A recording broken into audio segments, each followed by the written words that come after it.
नमस्कार, मैं हूं एनपी गौतम। आप देख रहे हैं तहकीकात न्यूज। मेरे साथ जुड़ चुके हैं किसान यूनियन के वरिष्ठ नेता अनिल कुमार गुप्ता और उनके साथ एक और वरिष्ठ नेता मेरे साथ जुड़े हैं। तो इनसे हम बात करते हैं आज अलग अलग बिंदुओं पर। माननीय अनिल कुमार गुप्ता जी, इसी महीने 14 तारीख को होली का त्योहार है और इसी महीने ईद भी है। हिंदू मुस्लिमों के दोनों त्योहार इसी महीने में हैं। आप इस विषय पर देशवासियों को क्या संदेश देना चाहेंगे? देखिए, मैं अनिल कुमार गुप्ता, राष्ट्रीय संगठन मंत्री एवं प्रदेश प्रभारी उत्तर प्रदेश एकता किसान यूनियन से हूँ। किसान यूनियन से होने के नाते सर्वप्रथम तो मैं किसानों की मांगों का कहना चाहता हूँ कि हमारी जो मांगे हैं, जो हमारे आंदोलन हैं, वो हमारे चल रहे हैं। पंजाब में जगदीश सिंह बिल्लेवाल हैं जो बहुत समय से आंदोलन कर रहे हैं। उनकी मांगे हैं MSP को पर देश में लागू करना, किसान आयोग का गठन होना, किसानों की जो समस्याएं हैं उनका समाधान होना। जब किसान रात में दिन में अपने खेतों में काम करता है तो उसकी समस्याएं तो होंगी।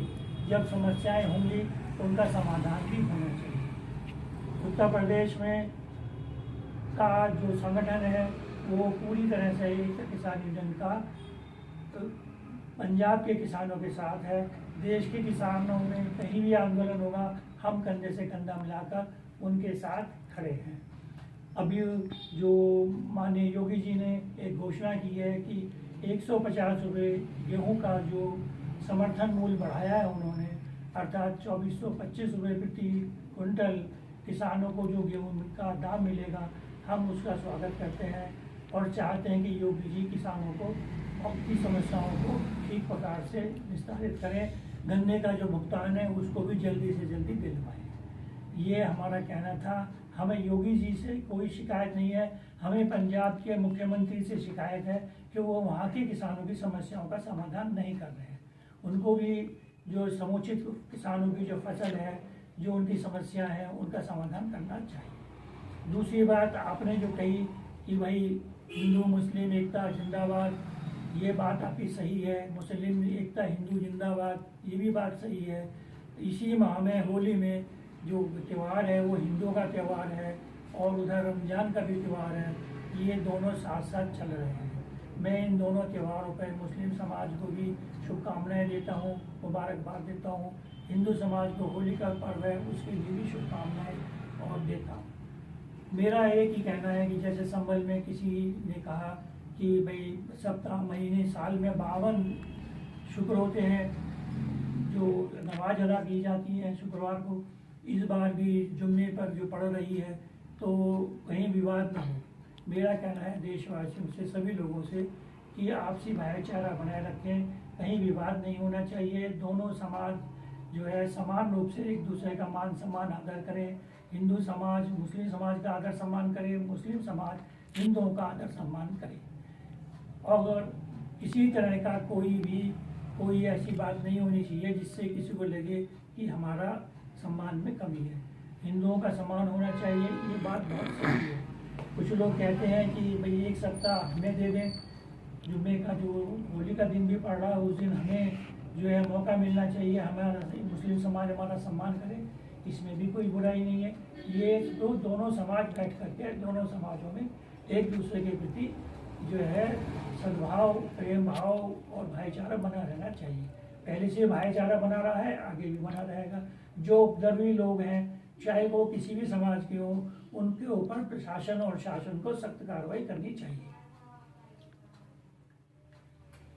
कुछ ऐसे लोग हैं, कुछ ऐसे नेता हैं कि जो हिंदू मुस्लिमों के बीच एक बहुत बड़ी खाई खड़ी करने का काम कर रहे हैं, नफरत फैलाने का काम कर रहे हैं। यहाँ तक जो है नेताओं का कहना है कि ये हिंदू राष्ट्र है और यहाँ मुस्लिमों का कोई काम नहीं है। इस पर बहुत ही बड़ा विरोध हो रहा है, अगर इस बात को लेकर मुस्लिम समाज भी भड़क गया, जैसे कि कुछ मामले सामने भी आए हैं और मुस्लिम के लोगों के अंदर भी ये विरोध जो देखने को मिला है। उन्होंने कहा कि भाई जो, और उनका कहना भी सही था, कुछ समझदार लोगों ने ये भी कहा कि ये हिंदुस्तान खाली हिंदुओं का नहीं है, हमारा भी है। देश को आजादी दिलाने के लिए हमने भी कुर्बानी दी है, हमने भी जंगें लड़ी हैं। तो इस देश में हमारे प्रति इतनी नफरत क्यों? इस संबंध में आप क्या कहना चाहेंगे? देखिए, आपने जो बातें कही है वो एक सवाल में कई सवाल आपने किए हैं। अब हर सवाल का उत्तर दिया जाना तो मेरा समझ प्रतीत नहीं होता, क्योंकि जब देश आज़ाद हुआ था उस वक्त मैं भी जीवित नहीं था, आप भी जीवित नहीं थे। पूर्व जो हमारे पूर्वज हैं उन्होंने क्या उस समय था, क्या उस समय की परिभाषा थी, क्या दिक्कतें थी, तो उन सब बातों का मैं संज्ञान न लेकर के मैं सिर्फ इतना कहना चाहता हूँ कि हिंदुओं को साथ साथ मुसलमानों को भी इस देश में रहने का पूरा अधिकार है और वो पूरा मान सम्मान उन्हें मिलना चाहिए।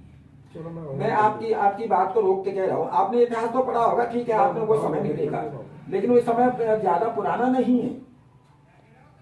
हमारे मुस्लिम भाइयों ने वो जो है दुश्मन देश के खिलाफ वो जंगें लड़ी हैं। वीर अब्दुल हमीद को क्या भूल गए, इब्राहिम लिंकन को क्या भूल गए, और भी ऐसे राजगुरु सुखदेव वगैरह ये सब जो क्रांतिकारी थे, और इसमें वीर अब्दुल हमीद थे जिन्होंने दुश्मन की सेना को ध्वस्त करने के लिए उनके हेलीकॉप्टर, उनका टैंक।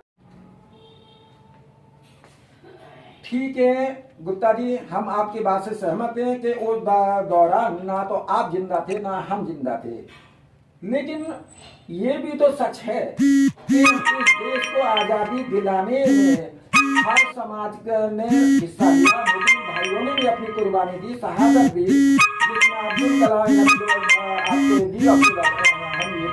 इब्राहिम लिंकन, राजगुरु सुखदेव, ये सब क्रांतिकारी थे, और इन सब ने मिलके एक आजादी का बिगुल बजाया और अपनी जान न्यौछावर की। तो अब आप बताइए, क्या इस बात को भुलाया जा सकता है? देखिए, आपने दो बातें कही। पहली बात तो आपने ये कही कि जब देश आज़ाद हुआ तो सब लोगों ने अपना सहयोग दिया, आज़ादी में सब लोग संघर्ष किया, सब लोगों ने अपना योगदान किया और देश में आज़ादी की लहर आई और आज़ाद हुए सब लोग। ये बात बिल्कुल ठीक है। 1947 में हमारा देश आज़ाद हुआ, उसके बाद संविधान लागू हुआ। सब लोगों ने, जो हिंदुस्तान में कुछ लोग रहे, कुछ लोग पाकिस्तान चले गए, जो हिंदुस्तान में रहे उन्होंने हिंदुस्तान के संविधान को माना और वो संविधान के अनुसार रहे। संविधान में कभी ना कभी बदलाव आता है। जब 5 साल के बाद सरकारें बदलती हैं, जनता का प्रतिनिधित्व बदलता है, तो जो शासन है, प्रशासन है, जो संसद है, वो अपना निर्णय लेती रही है, संविधान में संशोधन करती रही है। तो संविधानों में जो संशोधन होता है वो तो एक आम बात है, इसमें किसी को कोई विरोध नहीं है, ना मुसलमानों का विरोध है ना हिंदुओं का विरोध। इस बात का है कि मुसलमानों को भी उनका अधिकार मिलना चाहिए। और मुसलमानों ने जब इस देश में कहा है कि ये हमारा देश है, हम इस देश में रहेंगे, तो उनको राजनीति में भी, शिक्षा के क्षेत्र में भी और भी बहुत सी जगह जहाँ उनको मान सम्मान मिलना चाहिए तो मिलना चाहिए। मेरा कहना इसमें आपके प्रश्न के साथ साथ ये भी है कि कुछ लोग ऐसे हैं जो यहाँ पर असामाजिकता फैलाने का काम करते हैं। जो भी लोग असामाजिकता का काम फैलाने का काम करते हैं उनके विरुद्ध शासन प्रशासन को कठोर से कठोर कार्रवाई करनी चाहिए। और ऐसे लोगों को, चाहे वो हिंदू में हो चाहे वो मुसलमानों में हो, दोनों समाज के लोगों को, ऐसे लोगों को चिन्हित कर उनको उनसे संबंध तोड़ करके या उनको सही रास्ते पर लाने का काम करना चाहिए।